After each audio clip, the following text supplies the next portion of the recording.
यहाँ पर आई हूँ और मैंने देखा यहाँ का माहौल, और यहाँ पर संत रामपाल जी महाराज जी की पोस्ट लगी हुई है और काफ़ी सारे लोग गाइड भी कर रहे हैं कि यहाँ पर कबीर ही भगवान है। लेकिन मैंने अभी देखा, जब मैं मेरी फैमिली और मैं खुद खाटू श्याम जी को बहुत मानते हैं, तो यहाँ पे ऐसे कैसे मतलब इतने सारे लोग उनको मतलब भगवान न मान के और संत रामपाल जी महाराज जी को मतलब कर रहे हैं, गाइड कर रहे हैं कि यही भगवान है और कबीर परमात्मा ही भगवान है, उनके अवतार आए हुए संत रामपाल जी महाराज। कहाँ प्रमाण है? मैं तो आज तक नहीं देखा ऐसा कोई प्रमाण।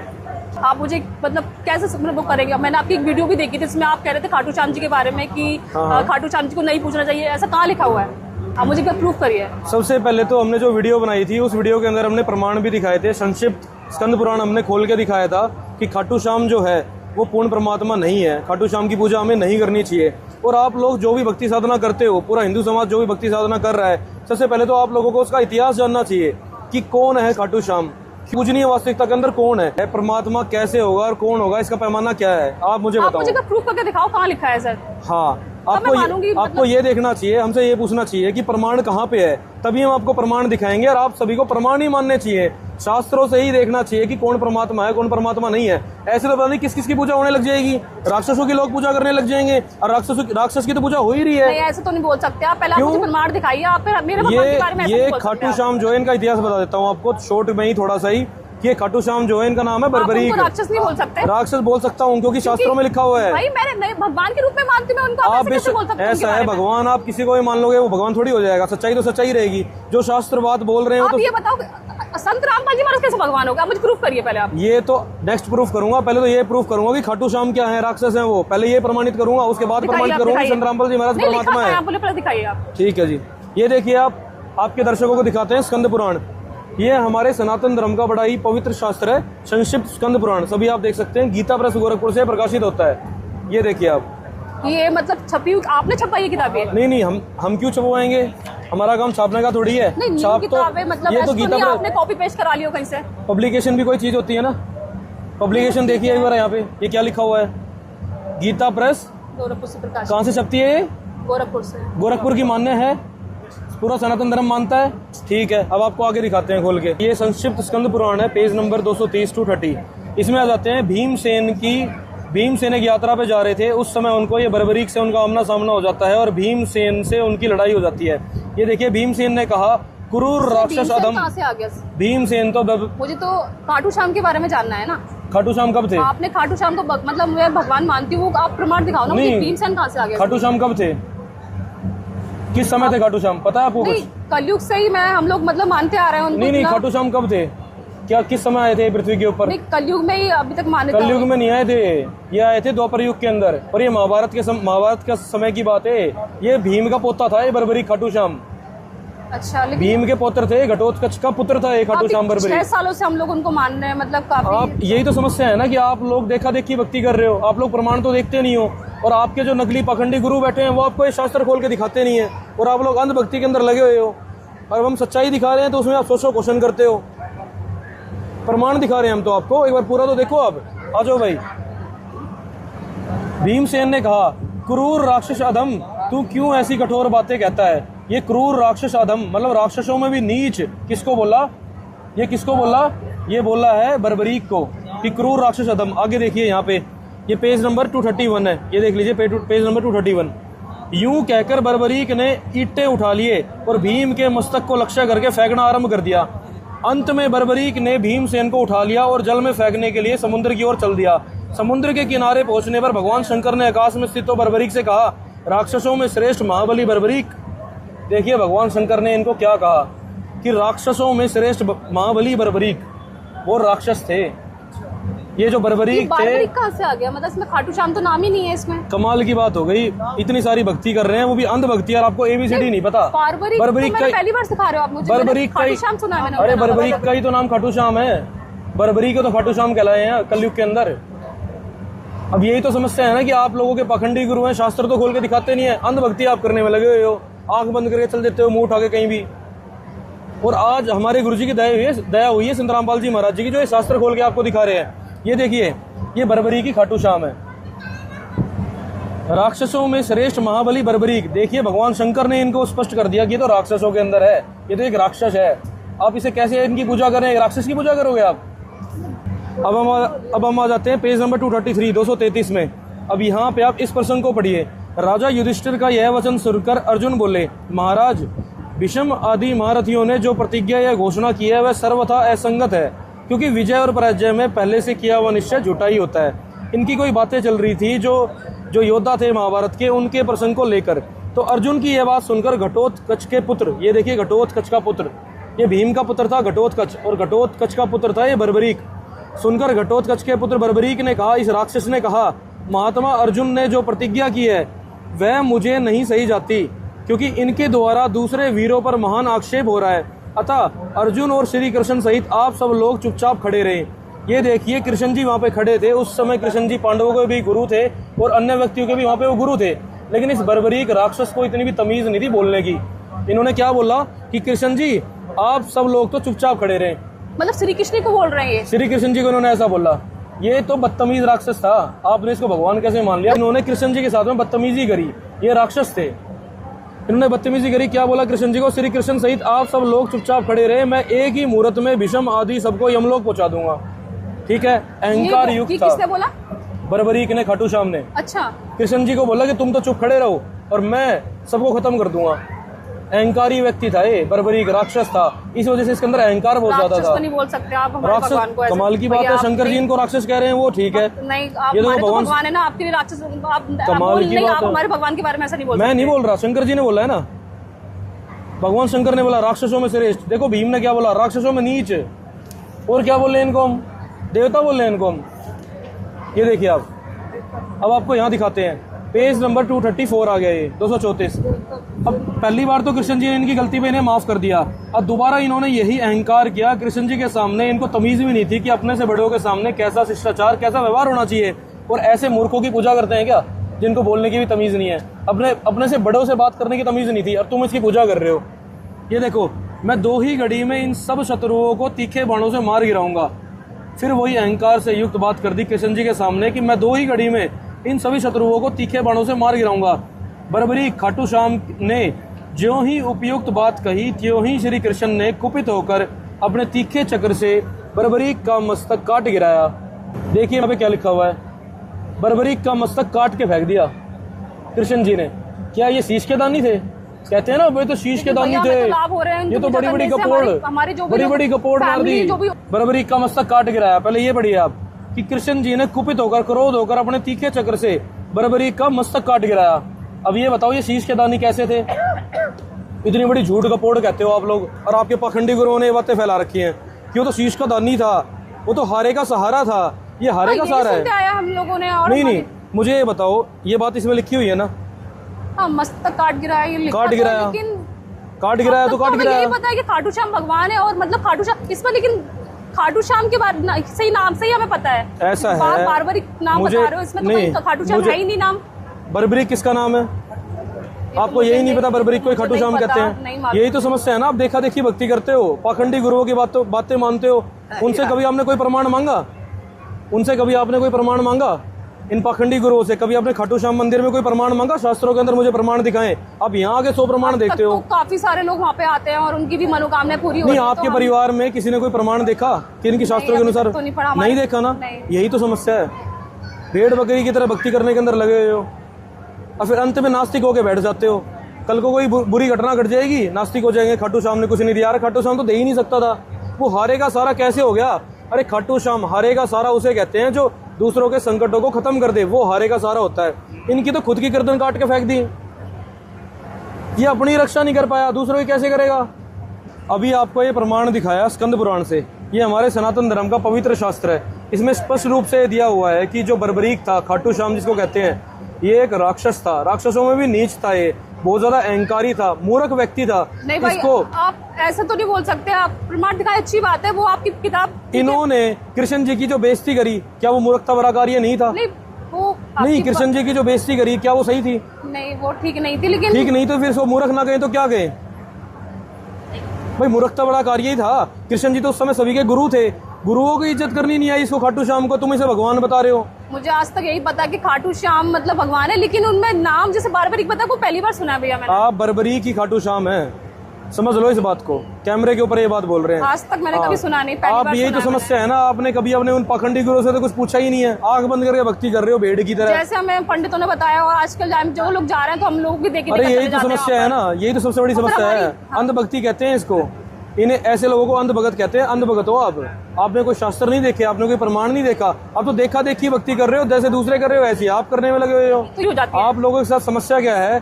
कि आप लोग अंधभक्ति करते हो, देखा देखी भक्ति करते हो।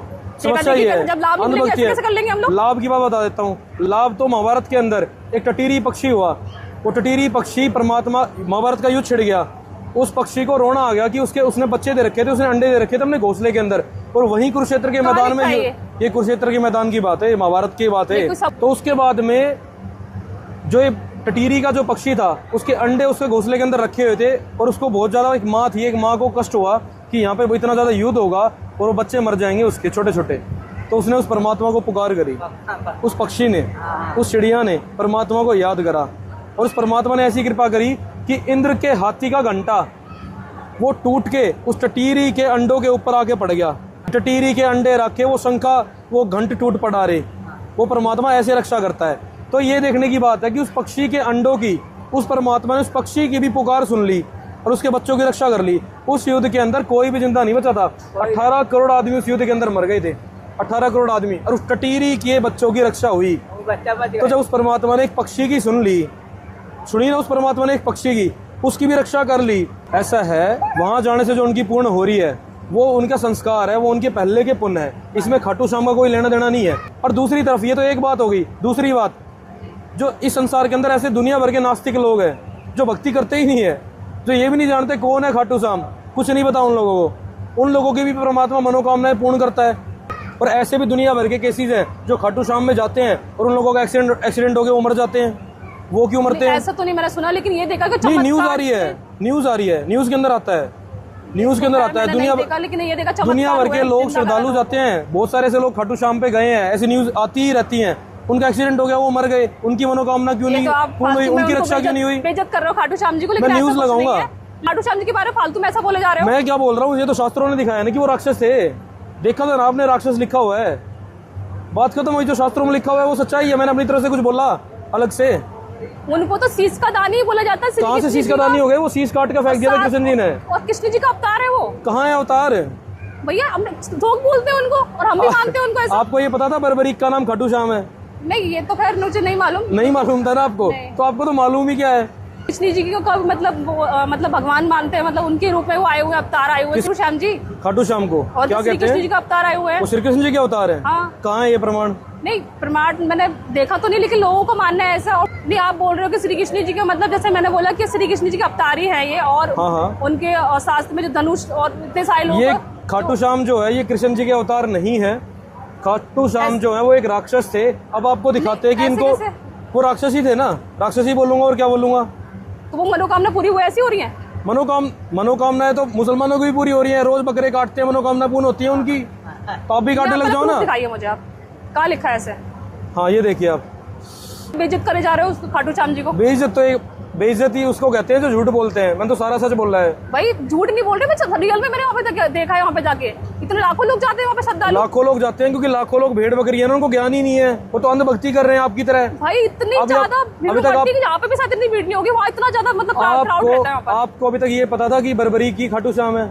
नहीं, ये तो खैर नहीं जानकारी, नहीं जानते थे ना, क्योंकि आप अंधभगत हो। शास्त्र आपको दिखाते हैं, बिल्कुल बिल्कुल दिखाएंगे। ये संक्षिप्त स्कंद पुराण है।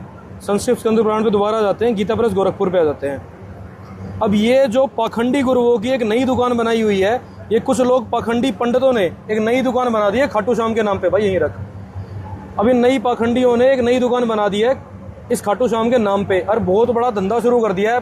पता नहीं करोड़ों रुपए का दान आता है। वो कोई भगवान नहीं है, वो एक राक्षस था। और ये पता है किस चीज का फायदा उठाते हैं?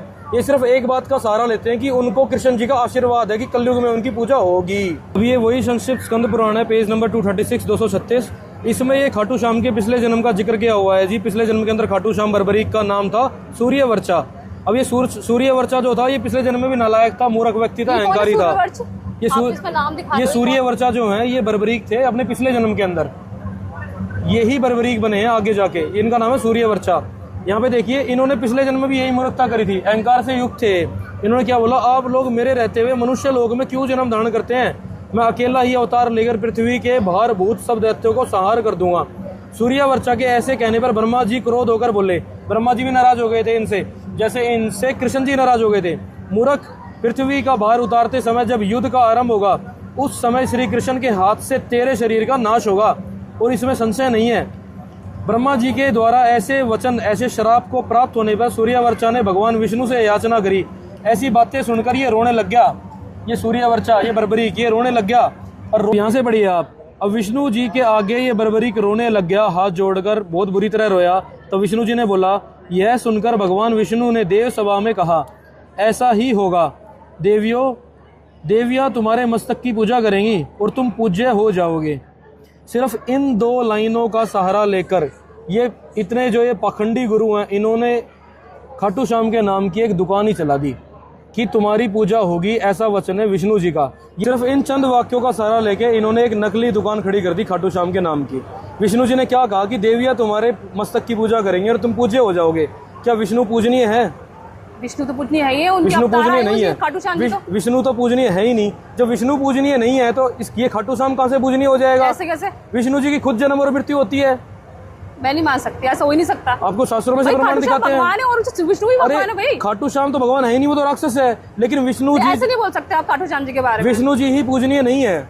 विष्णु जी ही उनकी जन्म और मृत्यु होती है, वो पूर्ण परमात्मा नहीं मैं है नहीं मान सकती। और ना वो पूजनीय है। आपको दिखाते हैं प्रमाण। अब दिखाइए कहाँ लिखा है। ये देखिए, यहाँ पे आ जाइए आप। ये श्रीमद देवी भागवत है, संक्षिप्त श्रीमद देवी भागवत है, केवल हिंदी देखिए, गीता प्रेस गोरखपुर से प्रकाशित होती है। अब मैंने क्या बोला, विष्णु जी ने तो एक बच्चे को टॉफी दे दी, लॉलीपॉप दे दिया। बच्चे को चोट लग जाती है तो बड़ा क्या करता है, ले बेटा टॉफी खा ले, एक टॉफी दे दी उसको। और विष्णु जी तो खुद पूजनीय नहीं है, तो खाटू श्याम कहाँ से पूजनीय हो जाएगा? मैं नहीं मान सकती। आप देखिए प्रमाण, आप यहाँ पे आइए आप। ये देखिए, ये तीसरा स्कंद है। ये देखिए आप, ये तीसरा स्कंद है, संक्षिप्त देवी भागवत है, पेज नंबर 136 आ गया। भगवान विष्णु बोले, भगवान विष्णु बोल रहे हैं। देखिए आप ध्यान से सुनना इस बात को। भगवान विष्णु बोले, यहाँ पे आ जाइए इस प्रसंग पे। भगवान विष्णु जी ही बोल रहे हैं, अपनी देवी माता को बोल रहे हैं, देवी दुर्गा को। तुम शुद्ध स्वरूपा हो, देवी दुर्गा को तुम शुद्ध स्वरूपा हो, ये सारा संसार तुम्ही से उद्भाषित हो रहा है। मैं ब्रह्मा और शंकर, विष्णु जी बोल रहे हैं कि मैं ब्रह्मा और शंकर, हम सभी तुम्हारी कृपा से ही विद्यमान है। हमारा तो आविर्भाव और तिरोभाव हुआ करता है, इसका मतलब अर्थात हमारा जन्म और मृत्यु हुआ करता है। अच्छा। आविर्भाव अर्थात जन्म और तिरोभाव अर्थात मृत्यु हुआ करता है। आगे अगली लाइन में भी स्पष्ट हो रहा है, केवल तुम ही नित्य हो। नित्य मतलब अर्थात सदा रहने वाली। ये अपनी माता को बोल रहे हैं, देवी को, कि हे माँ, आप ही नित्य हो, सदा रहने वाली हो। हमारी तो जन्म और मृत्यु होती है, आप ही जगत जननी हो, प्रकृति और सनातनी देवी हो। अब आप आगे देखिए, भगवान शंकर क्या बोलते हैं। भगवान शंकर बोले, देवी यदि महाभाग विष्णु तुम्ही से प्रकट हुए हैं, तो उनके बाद उत्पन्न होने वाले ब्रह्मा भी तुम्हारे ही बालक हुए, फिर मैं तमोगुणी लीला करने वाला शंकर भी तुम्हारी ही संतान हुआ। मतलब ये शंकर जी को भी पैदा करने वाली देवी दुर्गा ही है। अब आगे देखिए आप, इस संसार की सृष्टि, स्थिति और सार में तुम्हारे गुण सदा समर्थ है। उन्हीं तीनों गुणों से उत्पन्न हम ब्रह्मा और विष्णु एवं शंकर नियम अनुसार कार्य में तत्पर रहते हैं। ये तो नियम अनुसार एक नौकर की तरह नौकरी करते हैं, ये मालिक नहीं है, ये तो नौकर है सिर्फ। ये देखिए प्रमाण, यहाँ पे स्पष्ट लिखा हुआ है कि विष्णु जी तो नियम अनुसार कार्य में तत्पर रहते हैं, तो ये मालिक कहाँ से हो गए? नहीं ठीक है, नियम ये जब ये स्वयं पूजनीय नहीं है, मैं कह रहा हूँ ये स्वयं। ये बोलो भगवान नहीं, ये मुझे को समझ नहीं आई बात। भगवान कौन होता है? भगवान कौन होता है? जो सर्व समर्थ हो, और विष्णु जी तो अधीन है। ये देख लिया आपने। अब आपको एक और प्रमाण दिखाते हैं। ये देखिए, अब ये पहला स्कंद है, संक्षिप्त देवी भागवत है, पेज नंबर 45 पे आ जाते हैं। यहाँ पे देखिए, ब्रह्मा जी के ये विनीत वचन सुनकर भगवान श्री हरि उनसे कहने लगे। विष्णु जी बोल रहे हैं, ये देखिए, कान खोल के सुनना इस बात को। ब्राह्मण सावधान होकर सुनो, मैं अपने मन का विचार व्यक्त करता हूँ। देवता, दानव और मानव सब यही जानते हैं कि तुम सृष्टि करते हो, मैं पालन करता हूँ। शंकर सार क्या करते हैं, किंतु फिर भी वेद के पारगामी, वेद के ज्ञानी पुरुष अपनी युक्ति से यह सिद्ध करते हैं कि रचने, पालने और संहार करने की योग्यता जो हमें मिली है, इसकी अधिष्ठात्री शक्ति देवी है। शक्ति देवी कौन मतलब? शक्ति इनकी माता देवी दुर्गा अष्टंगी, वो इनकी माँ है, वो इनको जन्म देती हैं। अच्छा। और ये तो नौकर है, नौकरी करते हैं उनकी। वे कहते हैं कि संसार की सृष्टि करने के लिए तुम में राशि शक्ति का संचार हुआ है, मुझ में सात्विक शक्ति मिली है, रुद्र में तामसिक शक्ति का आविर्भाव हुआ है। उस शक्ति के अभाव में तुम इस संसार की सृष्टि नहीं कर सकते ब्रह्मा जी, और मैं विष्णु जी पालन करने में सफल नहीं हो सकता। यहाँ पे स्पष्ट लिखा है। ऐसे कैसे हो सकता कि है? विष्णु जी खुद कह रहे हैं कि मैं शक्ति के शासन के अधीन रह के कार्य करता हूँ, और उस शासन, उस शक्ति के बिना मैं मैं तो आज पहली बार सुनी ये बात, मतलब आप दिखा रहे हो, मैंने तो आज तक नहीं सुनी। पहली बार आपने इसलिए सुना है ये, पहली बार आपने, मैं तो आज तक यही पता है कि वो भगवान है। पहली बार आपने ये बातें इसलिए सुनी है क्योंकि आज आप सही स्थान के ऊपर आए हो। आज आप सतलोक आश्रम धरना धाम के अंदर आए हो, जहाँ पे सच्चे सदगुरु निवास करते हैं, जहाँ पे सच्चे सदगुरु संत रामपाल जी महाराज हैं, और उन्होंने इन सभी शास्त्रों का ज्ञान आज खोल के दिखा दिया है। यहाँ पे कोई भी आपको आपकी तरह अंध भगत नहीं मिलेगा। इन सभी ने शास्त्र पढ़े हैं, हमारे गुरुजी ने हमें शास्त्र पढ़ाए हैं, प्रमाण दिखाए हैं, तब हम कबीर परमात्मा की भक्ति करते हैं आज, क्योंकि पूर्ण परमात्मा कबीर जी हैं। माँ विष्णु में इस कार्य में तत्पर रहते हैं, मतलब देवी उसके हिसाब से चलते हैं, दुर्गा के हिसाब से। ये तो सिर्फ एक नौकर है, ये कंपनी के मालिक नहीं है, ये कंपनी के अकाउंटेंट है, समझ रहे हो आप? ये नौकर है, नौकरी कर रहे हैं। मतलब यही तो प्रमाण आपको भी दिखाया। एक और प्रमाण दिखाते हैं आपको, एक प्रमाण से नहीं बनती होगी ना बात, तो एक कूरम पुराण और दिखाते हैं आपको। ये सनातन धर्म का एक और शास्त्र है कूरम पुराण, और ये प्रकाशित कहाँ से होता है? गीता प्रेस गोरखपुर से। ठीक है जी। अब इसका आपको पूरा प्रमाण दिखाते हैं कि इनकी क्या स्थिति है वास्तविकता के अंदर। अभी अध्याय नंबर 5 है, अध्याय नंबर 5 के अंदर आ जाते हैं, और पेज नंबर ये 41 है। यहाँ पे देखिए, आप नीचे आ जाइए।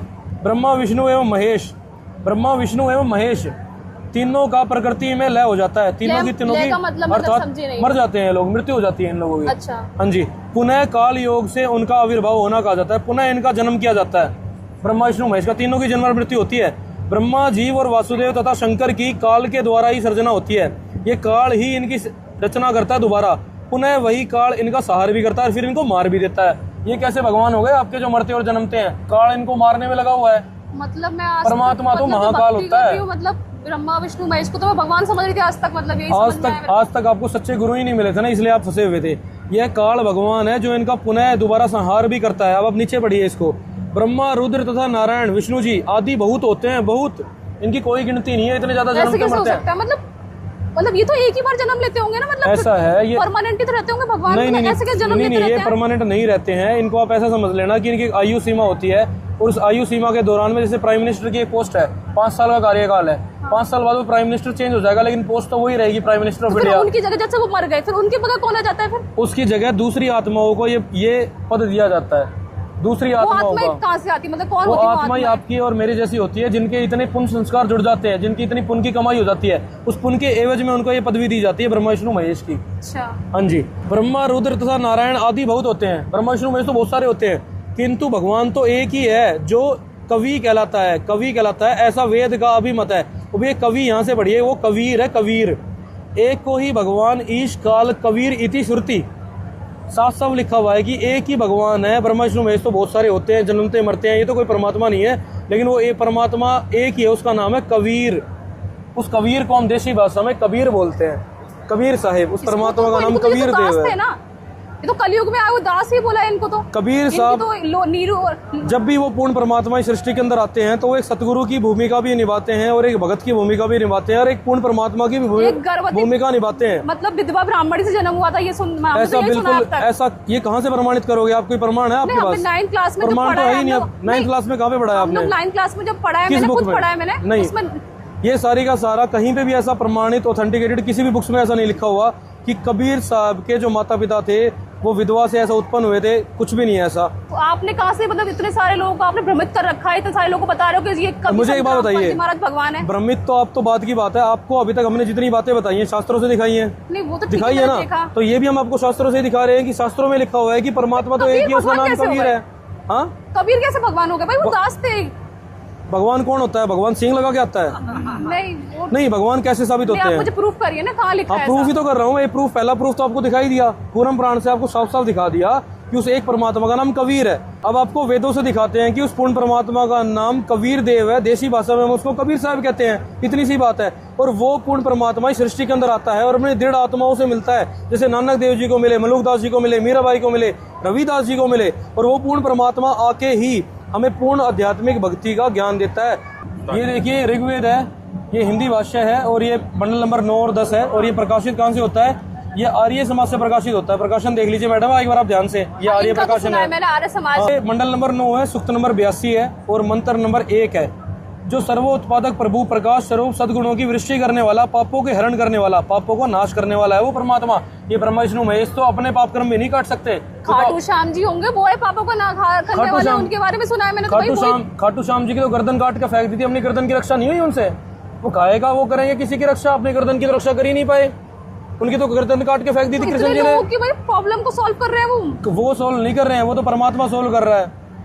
जो सर्वोत्पादक प्रभु प्रकाश स्वरूप सद्गुणों की वृष्टि करने वाला, पापों के हरण करने वाला है, वह राजा के समान दर्शनीय है। पृथ्वी आदि लोक लोकांतरों के चारों ओर शब्दायमान हो रहा है। वह वर्णीय पुरुष को जो दृढ़ भगत है उसको पवित्र करता हुआ प्राप्त होता है। देखिए, वह वर्णीय पुरुष को प्राप्त होता है, दृढ़ भगत को, जैसे कबीर परमात्मा मिले नानक देव जी को। जिस प्रकार विद्युत स्नेह वाले स्थानों को आधार बनाकर प्राप्त होता है, इस प्रकार उक्त गुण वाले परमात्मा ने ब्रह्मांड को उत्पन्न किया। अब वो परमात्मा क्या करने आता है?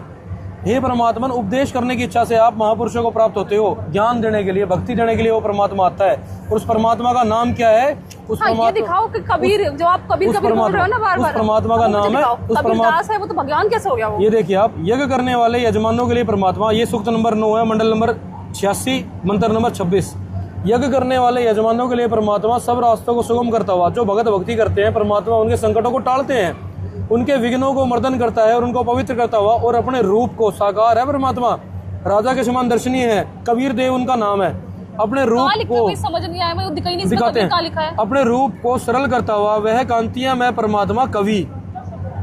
तो इसका देखो ट्रांसलेट उन्होंने सही लिखा, सर्वज्ञ लिखा है, मतलब तो कोई कवि, भगवान कैसे हो गया कवि?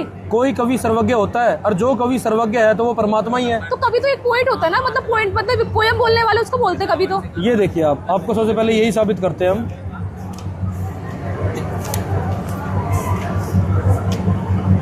ये देखिए, अब यहाँ पे आ जाते हैं हम। ये मंडल नंबर 9 है, सूक्त नंबर 82 है, और ये मंत्र नंबर 2 है। अब ये यहाँ सोम के लिए कवि शब्द आया है, को ही कवि सर्वज्ञ कथन किया गया है। वास्तव में वेदों में कवि शब्द जड़ के लिए कहीं भी नहीं आता है, मतलब अर्थात वो चेतन के लिए कवि शब्द ही होता है, अर्थात वह कोई परमात्मा को शक्ति है।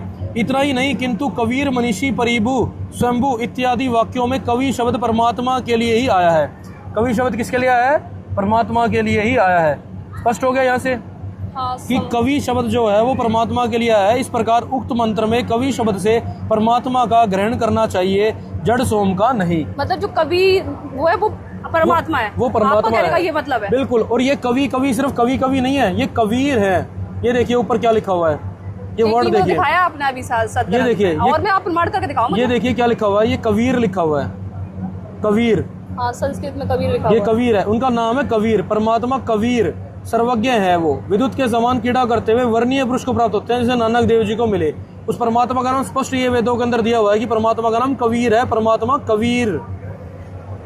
अब आपको दिखाते हैं कि वो परमात्मा जब संसार के अंदर आता है तो वो परमात्मा कैसा आचरण करता है। आप कैसे पहचानोगे कि ये परमात्मा है? ये आ जाते हैं मंडल नंबर 9 है, सूक्त नंबर 87, और ये आ जाते हैं, वह परमात्मा कर्मों का अध्यक्ष होता हुआ सबको पवित्र करता है, कवियों की तरह आचरण करता हुआ। किस तरह परमात्मा आचरण करता है? परमात्मा जब पृथ्वी के ऊपर ज्ञान देने के लिए आते हैं तो वह कवियों की तरह आचरण करता है। क्या खाटू श्याम ने कवियों की तरह आचरण करा? क्या राम ने करा है, कृष्ण जी ने किया? बताओ आप मुझे। नहीं, किसी ने भी नहीं किया। परमात्मा कर्मों का अध्यक्ष होता हुआ सबको पवित्र करता है, कवियों की तरह आचरण करता है। इसीलिए वो परमात्मा कबीर जी ने दोहों लोकोक्तियों के माध्यम से, कविताओं के माध्यम से, कवि की तरह पूरा अपने दोहों के माध्यम से पूरा का पूरा सृष्टि की रचना और आध्यात्मिक ज्ञान दे दिया। ये देखिए, वो सिर्फ कवि नहीं थे। नीचे करिए आप, ये श्लोक नंबर 3 है। वहीं जो परमात्मा कबीर देव, वैसे आ गया ना नाम परमात्मा का, जो परमात्मा कबीर देव सर्वज्ञ है, कवियों के भावों को पूर्ण करने वाले हैं, वो कवियों की तरह आचरण करते हैं। वह पूर्वोक्त परमात्मा, अब ये देखिए आप, वह पूर्वोक्त परमात्मा साक्षात्कार को प्राप्त हुआ, वाक द्वारा मुक्ति मार्ग की प्रेरणा करता है, वाणी बोल बोल कर हमारी सोई हुई आत्मा को जगाता है, और हमारे उनके सत्संग प्रवचनों से हमारे मन के ऊपर कठोर वचन टिकते हैं, हमारा मन शांत होता है उनके वचनों से। जैसा कि नौका के पार लगाने के समय नाविक प्रेरणा करता है, और सब देवों का देव गुप्त नामों को प्रकट करता है। इसलिए उस आदि राम, आदि परमात्मा का नाम कबीर है। कबीर क्योंकि हमारे वेद प्रमाणित करते हैं कि वो परमात्मा का नाम कबीर है, खाटू श्याम नहीं, और ना ही कृष्ण जी, ना ही विष्णु जी, ना शंकर जी। नहीं तो फिर ये लोग अभी ऐसे संत रामपाल जी महाराज जी कबीर मतलब भगवान कैसे, उनको कैसे पूछ रहे हैं? मैं समझ नहीं आई मेरे को बात। संत रामपाल जी महाराज हमारे नाम पर देखो यहाँ तस्वीर लगा रखी है संत रामपाल जी महाराज। देखिए आप मेरी बात सुनिए, महिमा इतनी दी जा रही है। अभी आपको प्रमाण के कबीर साहब जी के, अभी आपको इतना समझ में आया कि कबीर ही परमात्मा है। हाँ, ये तो आपने मुझे अभी हमने प्रमाण दिखाए, हमने आपको वेद दिखाए, ये तो समझ में आपको आ गया कि कबीर ही परमात्मा है। अब इसमें वेदों के अंदर ये लिखा हुआ है कि वो परमात्मा संत रूप के अंदर संसार के अंदर आते हैं, वो परमात्मा संत रूप के अंदर आते हैं, एक तत्वदर्शी संत की भूमिका निभाते हैं, परमात्मा तो संसार के अंदर आते हैं। माँ बाप भी तो सबसे बड़े गुरु होते हैं, मैंने यही सुना है अभी तक। माँ बाप तो सबसे बड़े गुरु नहीं होते हैं, तो माँ बाप तो सिर्फ पहले गुरु होते हैं, पहले गुरु माँ बाप होते हैं। लेकिन अध्यात्म ज्ञान के गुरु जो होते हैं वो हमारी ज़िंदगी में सबसे बड़े गुरु होते हैं, क्योंकि माँ बाप से तो हमारी सिर्फ शरीर की रचना हुई है, और आध्यात्मिक गुरु से तो उस परमात्मा से तो हमारी आत्मा की रचना हुई है। उस परमात्मा ने तो हमारी आत्मा रची है, और वही गुरु रूप में, संत रूप में संसार के अंदर आते हैं। लेकिन अभी आपने बताया कि इन सदगुरु में पापों को हरने वाला है वो कबीर परमात्मा बाबा प्रूफ किया, तो फिर संत रामपाल जी महाराज जी कैसे मतलब भगवान को, वो समझ नहीं आ रही मुझे बात। यही बता रहा हूँ मैं आपको। आज से कबीर सागर के अंदर 600 वर्ष पूर्व कबीर साहब आए थे इस संसार के अंदर। 600 साल आए थे ना पहले कबीर साहब। हाँ, सुना तो है। उस समय पे कबीर साहब ने कबीर सागर को लिपिबद्ध कराया था, और उस समय आज के समय के लिए बहुत सारी बातें, भविष्यवाणियां जिसे हम कह सकते हैं, वो बातें लिपिबद्ध कर दी थी जो आज सत्य सिद्ध हो रही हैं। अब आपको दिखाते हैं कबीर सागर से प्रमाण। ये देखिए, अब आपको दिखाते हैं कबीर सागर। ये कबीर सागर आज से 600 वर्ष पूर्व लिखा गया था, लिपिबद्ध किया गया था। कबीर साहब की सभी वाणियां इस कबीर सागर के अंदर लिपिबद्ध है। कबीर परमेश्वर के वचन इसके अंदर लिपिबद्ध है। ये सूक्ष्म वेद है, 5वां वेद। अब आपको ये दिखाते हैं कि ये प्रकाशित कहाँ से होता है। ये प्रकाशित होता है खेमराज श्री कृष्णदास श्री वेंकटेश्वर प्रेस बम्बई से प्रकाशित होता है। अब इसमें से हम आपको प्रमाण दिखाएंगे कि संत रामपाल जी महाराज ही कबीर जी हैं, और आज से 600 वर्ष पूर्व ये बातें, भविष्यवाणियां हो गई थी कि खुद कबीर परमात्मा इस समय आएंगे जब कलयुग 5505 वर्ष बीत जाएगा, और वो सभी अज्ञान को मिटा के, सभी नकली धर्मगुरुओं को भगाकर एक सच्चे सनातन धर्म का, आदि सनातन धर्म को दोबारा स्थापित करेंगे। मतलब ये सच्ची संत है, मतलब बाकी सब नकली हैं? बिल्कुल नकली हैं। ये तो उनका ज्ञान ही साबित कर सकता है। आप तो ज्ञान कंपैरिजन करोगे, उसी से पता चल जाएगा आपको कि सारे के सारे नकली हैं बाकी। अब आपको ये दिखाते हैं, ये कबीर साहब की कबीर बाणी है, पेज नंबर 136 है। कबीर बाणी, द्वादश पंथ चलो सो भेद, द्वादश पंथ काल फुरमाना, भूले जीव न जाए ठिकाना। कबीर साहब ने 600 साल पहले ही अपने आने वाले समय के जितने भी पंथ हैं अभी के, उन सब का विवरण पहले ही बता दिया था। देखो आप, कितनी सच्ची वाणी इसके अंदर लिखी हुई है जो सत्य सिद्ध हो रही है। द्वादश पंथ काल फुरमाना, भूले जीव न जाए ठिकाना। अब इसको पढ़ते हुए हम सीधा नीचे आ जाते हैं। ये देखिए, 1775 हुई तादिन प्रेम प्रगटे जग सोई, आज्ञा रहे बरमबोध लावे, कोली चमार सबके घर खावे। 12वें पंथ प्रगट हुआ बाणी, 12वां पंथ गरीबदास जी महाराज जी का हुआ छुड़ानी झज्जर के अंदर। आज भी प्रमाणित एक मील का पत्थर बना हुआ है, गरीबदास जी का स्थान वहाँ पे बना हुआ है, गरीबदास जी का धाम वहाँ पे बना हुआ है, जो ये बातें प्रमाणित करता है। ज़्यादा पुरानी बात भी नहीं है, 250-300 वर्ष पुरानी बात है कि उस समय गरीबदास जी आए थे, पहले ही बता दिया था कबीर साहब ने। 12वें पंथ प्रगट हुआ बाणी, शब्द हमारी की निर्णय ठानी। अब ये देखिए, 12वें पंथ हम ही चलावें, कि 12वें पंथ में आगे खुद कबीर परमात्मा दोबारा चल कर आएंगे, और सब पंथ मिटा के, सभी नकली पाखंडियों को भगाकर, सब पंथ मिटा के एक ही पंथ चलावें। और आज ये यथार्थ कबीर पंथ, 13वां पंथ कबीर जी का, संत रामपाल जी महाराज जी इसके प्रवर्तक हैं, और वो स्वयं कबीर परमात्मा है। और ये समय कब आएगा ये भी बता रखा है, 5500 पाचा तब ये शब्द होगा सच्चा। जब कलयुग 5505 बीत जाएगा तब ये वचन सत्य होगा। और सन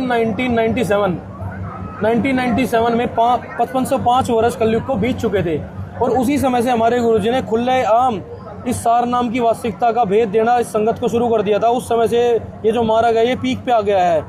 सहस्त्र वर्ष ग्रहण निर्धारा, आगे हम सत्य कबीर पुकारा, 1000 वर्षों तक अब ये भक्ति निर्बाध चलेगी। अब आपको इसमें आगे प्रमाण दिखाते हैं कि वो जो संत आएंगे जब कलयुग 5505 वर्ष बीत जाएगा, वो जो संत आएंगे, ये देखिए आप, उनके बारे में और बताया हुआ है इसमें। ये सौसम वेद बोध है। ये देखिए, 5 सहस और 500 जब कलयुग बीत जाए, महापुरुष फरमान तब जग तारण को आए। हिंदू तुर्क आदिक सभी जेते जीव जहान, सतनाम की साख गए, पावे पद निर्वाण। यथा सरितगण आप ही मिले सिंधु में धाये, सत्सुकृत के मध्य तिमी सभी पंथ समाये। मतलब सभी के सभी पंथ इस एक पंथ के अंदर समा जाएंगे। सभी हिंदू मुसलमान मिलकर एक ही भक्ति करेंगे कबीर परमात्मा की, जब वो महापुरुष परमात्मा इस भक्ति को देने के लिए आएंगे। एक अनेक ना हो गए, पुनः अनेक हो एक, और हंस चले सतलोक सब सतनाम की टेक। ये देखिए, कलयुग में एक है सोई, बरते सहज सुभाए, कहाँ उगर कहाँ शूदर हो, हर सबकी बहुवीर, और सो समान समदृष्टि है। वो जो 13वें पंथ का प्रवर्तक होगा, वो समरथ सत्य कबीर, वो खुद कबीर साहिब होंगे। गरीबदास की कथा बखानो। अब जो ये संत आएंगे, जो महापुरुष आएंगे, वो गरीबदास जी की कथा को बखान करेंगे। गरीबदास की कथा बखानो। जाट के कुल में 100 प्रकटानो, उनका जाट वर्ण के अंदर जन्म होगा। आप ये देख सकते हैं कि हमारे गुरुजी संत रामपाल, इसमें जाट के मतलब कुल में हाँ जी, प्रकट होगा। हाँ जी, आज हमारे संत रामपाल जी महाराज का जो जन्म है, गरीबदास जी की लिखा हुआ है ना ये? नहीं, गरीबदास जी तो बखानो ना, वो गरीबदास की कथा का बखान करेंगे। अच्छा। तो गरीबदास जी तो पहले ही आ चुके थे। गरीबदास की कथा का बखान तो कुल में 100 प्रकटानो, तो गरीबदास की कथा का बखान हमारे गुरुजी कर रहे हैं। अच्छा, दिल्ली के निकट में लिखा है। हाँ जी, दिल्ली के निकट में नहीं, छुड़ानी नहीं, ये धनाना जो है ये सोनीपत, ये दिल्ली मंडल के अंदर आता है। नहीं लिखा, मतलब ये लिखा है कि वो गांव, छोटा गांव, छोटे से गांव के अंदर वो आएंगे जो दिल्ली मंडल के अंदर होगा। अच्छा। सतगुरु की कृपा से भाई सो ज्ञानी, वो बहुत ही ज्यादा सतगुरु की कृपा से पूर्णतः ज्ञानी होंगे। तो आज ये सभी की सभी बातें कबीर सागर की सिर्फ और सिर्फ संत रामपाल जी महाराज जी के ऊपर फिट बैठती हैं। अभी आपने देखे प्रमाण, ये सारे प्रमाण ये साबित करते हैं कि आज के समय कबीर परमात्मा ही संत रामपाल जी महाराज जी के रूप में आ रखे हैं और वो पूर्ण परमात्मा कबीर साहेब ही पूजनीय हैं। ये खाटू श्याम, ये विष्णु जी, ये देवता, ये ब्रह्मा विष्णु महेश और ये राक्षस, ये तो कहीं से भी पूजनीय नहीं है। पूजनीय परमात्मा होता है सिर्फ जो दाता होता है, जो सबको देता है और जो सबकी रक्षा करता है, वो होता है हारे का सहारा संत रामपाल जी महाराज हमारा, खाटू श्याम नहीं। हाँ जी मैडम बताइए। तो मुझे क्लियर हुई, जैसे आपने मुझे कबीर साहब जी के बारे में बताया और संत रामपाल जी महाराज जी के बताया कि जो अभी जन्म ले चुके हैं उनका मतलब कलयुग में जाट जाति में जन्म होगा, जैसे आपने मुझे कबीर सागर से अभी प्रूफ किया। तो मतलब जाट जाति में जन्म होगा, ऐसे कबीर सागर से मैंने देखा अपनी आंखों से। तो मतलब ये एक्चुअल जो भक्ति करनी है हमें परमात्मा, आपने दिखाया मुझे उससे अभी ऋग्वेद से प्रूफ किया कि कबीर परमात्मा है। बिल्कुल, हमें कबीर परमात्मा की ही भक्ति करनी चाहिए और भक्ति का पैमाना हमारे शास्त्र ही होते हैं। ये वेद और गीता से हमें पता चलता है कि भक्ति हमें करनी कैसे और किसकी है।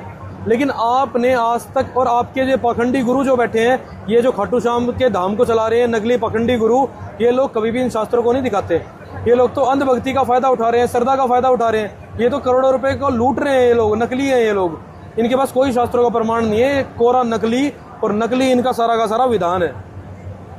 मतलब इसलिए आप इतनी सारी मेहनत कर रहे हो, मतलब ये शास्त्र आपने मतलब शो कर रखे हैं इसलिए? बिल्कुल, सिर्फ इसीलिए आप लोगों के लिए हम इंतजार के अंदर बैठे हैं। पल हमारे गुरुजी कहते हैं कि हम सभी, हमारे गुरुजी आप लोगों के लिए पल के बिछाए बैठे हैं, आपका इंतजार कर रहे हैं।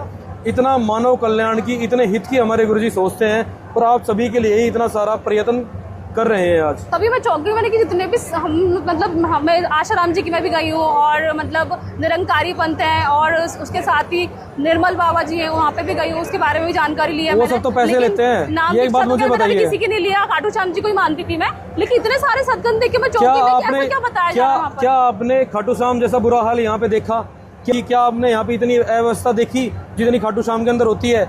यहाँ पे एक भगत को इज्जत के साथ जगह मिलती है, यहाँ पे सम्मान मिलता है, यहाँ पे फ्री ऑफ कॉस्ट खाना पीना मिलता है, कोई पैसा नहीं ले जाता। खाटू श्याम के अंदर तो दुकानदार श्रद्धालुओं की पिटाई करते हैं, रोज वीडियोस आई रहती हैं नेट के ऊपर, दुकानदारों ने पीटा श्रद्धालुओं को। खाना पीना अच्छा था यहाँ पर, खाना पीना भी अच्छा था, यहाँ पे ज्ञान भी अच्छा है, भगवान भी अच्छा है, यहाँ पे तो सब कुछ अच्छा है, क्योंकि यहाँ पे पूर्ण परमात्मा कबीर साहब की भक्ति होती है। और खुद शास्त्र देख के चौकी में कि ऐसा क्या बताया जा रहा है यहाँ पे, मतलब भगवान तो खाटू श्याम है, वो तो सबको ही पता है, लेकिन शास्त्रों में क्या दिखाया जा रहा है वो चीज देख के मैं चौक गई थोड़ा। इसलिए मेरे मन में सवाल आई कि ऐसा क्या दिखा रहे हैं यहाँ पर। संत रामपाल जी महाराज जी को भगवान बता रहे हैं, तो वो सारी चीजें मुझे कब क्लियर हुई है जाके। चलो बहुत अच्छा है, आपको क्लियर हुई। आपसे हम रिक्वेस्ट करते हैं अपने बहन भाई और अपने परिवार वालों को भी सच्चाई के बारे में बताएं और उनको यहाँ पर लेकर आए जरूर। आप सभी से ये रिक्वेस्ट है, ज्यादा से ज्यादा सतलोक आश्रम के अंदर आए और अपना कल्याण करवाएं। सच्चाई मुझे भी बहुत अच्छा लगा यहाँ पर आके, और जैसे भैया ने मुझे बताया, सारे शास्त्रों से प्रूफ किया कि संत रामपाल जी महाराज जी मतलब गुरु है, जाट जाति में जन्म लेंगे, वो ऐसा भी प्रूफ किया इन्होंने मुझे, तो अच्छा लगा। अब देखते हैं कौन कौन इस चीज को मानता है, लेकिन मेरे को तो समझ में आ गई ये बात।